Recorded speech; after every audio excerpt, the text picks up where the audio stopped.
এটা পড়ার পর আমার চোখ দিয়ে পানি চলে আসছিল। আশা করি আপনারা এই গল্পটা শুনে যাইবেন। ইয়া রাসূলুল্লাহ সাল্লাল্লাহু আলাইহি সাল্লাম কি করিনি আমাদের জন্য? নবী হওয়ার আগে 40টা বছর একটা টুকুও পড়িনি আপনার শরীরে, আর উম্মতের কাছে কালেমার দাওয়াত পৌঁছিয়ে দেওয়ার জন্য আপনার গা থেকে রক্ত বের হয়েছে আমাদের জন্য। না খেয়ে কোনোদিন থাকেননি, পেটের মধ্যে পাথর বেঁধেছেন ক্ষুধার যন্ত্রণায়, তাও জান্নাত থেকে খাবারের জন্য সুপারিশ করিনি, শুধু আমাদের কাছে কালেমার দাওয়াত পৌঁছে দেওয়ার জন্য। জান্নাতের সর্দার জেনেও রাতের পর রাত জেগে তাহাজ্জুদের নামাজ পড়ে কেঁদেছেন ইয়া উম্মতি উম্মতি বলে। নিজের জন্য কোনোদিন কোনো কিছু চাননি, যেন আমরা জান্নাতে যেতে পারি। অসংখ্য সাহাবীরা ত্যাগ করেছেন তাদের বিলাসিতা, বেছে নিয়েছেন কালেমা, যেন আপনাকে নিয়ে আমাদের কাছে পৌঁছে দিতে পারেন কালেমা। ইয়া রাসূলুল্লাহ, মেরাজের রাতে যখন জান্নাত দেখছিলেন, চাইলে আপনি সেই জান্নাতে থেকে যেতে পারতেন, কিন্তু আপনি উম্মতের জন্য ফিরে এসেছেন। জাহান্নাম দেখার পর বারবার উম্মতের কথা ভেবে চোখ দিয়ে পানি ফেলছেন। ইয়া রাসূলুল্লাহ সাল্লাল্লাহু আলাইহি ওয়াসাল্লাম, যেদিন আজরাইল আলাইহিস সালাম এসেছিলেন জান কবজ করতে, আপনার কাছে অনুমতি চেয়েছেন। আপনি বলছেন, ভাই আজরাইল, আমি চলে যাওয়ার পর আমার উম্মতের কি হবে? ইয়া রাসূলুল্লাহ, সেদিনও আপনি আপনার কথা ভাবেননি, শুধু ভাবছেন গুনাহগার উম্মতের কথা। আপনি মৃত্যুর যন্ত্রণায় বলছিলেন, হে আজরাইল, আমার বুকের উপর কি যেন পাহাড় রাখলে এত কষ্ট কেন হচ্ছে? আজরাইল আলাইহিস সালাম কষ্টে মুখটা অন্যদিকে ফিরিয়ে বলছিলেন, ইয়া রাসূলুল্লাহ, শুধু আমার হাতটা রেখেছি। জবাবে আপনি বলছিলেন, শুধু হাত? এটা রাখতে এরকম যন্ত্রণা?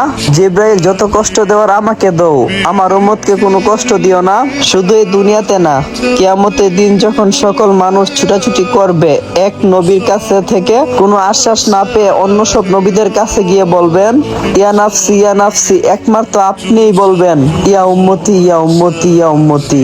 সেদিনও আপনি কান্নায় লুটিয়ে পড়বেন, সেজদায় বলবেন, আল্লাহ, আমার উম্মতকে বাঁচান। আর আমরা সেই উম্মত আজ সুদ ঘুষ জেনা বিবেচার পরকিয়া ঢোল বাজনা বেপরদা বেহায়া নাফরমানিতে লিপ্ত। ইয়া রাসূলুল্লাহ, আজ আপনার জন্য না, ও মুসলিম মুশরিক কাফিরদের জন্য চোখ দিয়ে পানি ফেলি, আবার তাদের কালচারও অনেক অনুসরণ করি। ইয়া রাসূলুল্লাহ, একটু সময় হই আপনার জন্য আপনার দুরূদ পড়ার। আজ আপনার এই উম্মত আপনার যোগ্য হলো না। প্রিয় ভাই আর বোন, নিজেদেরকে কয়েকটি প্রশ্ন করুন, আমরা এমন একজন নবীর উম্মত হয়ে কি করছি, যে নবী মহান আল্লাহ তাআলার বন্ধু ছিলেন। সেই নবী মৃত্যুর সময় কতটা কষ্ট পেয়েছেন, তাহলে আমাদের কি অবস্থা হবে? আমরা কি কিয়ামতের দিন নবী হযরত মুহাম্মদ সাল্লাল্লাহু আলাইহি সাল্লামের সুপারিশ পাওয়ার যোগ্য হব?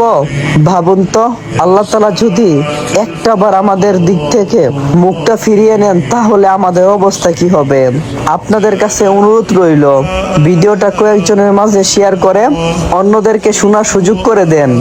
আপনার শেয়ারের মাধ্যমে কেউ একটু হলেও আমাদের প্রাণপ্রিয় নবীর জন্য কাঁদতে পারবেন। কার কার কান্না চলে এসেছে অবশ্যই কমেন্ট বক্সে জানাবেন। আসসালামু আলাইকুম। যদি ইসলামিক গল্প পেতে চান আর ইসলামিক গল্প ভালোবাসেন, তাহলে আইডিটা ফলো দিয়ে অবশ্যই আমাদের সাথেই থাকবেন। ভালো থাকবেন, নিজেদের খেয়াল রাখবেন।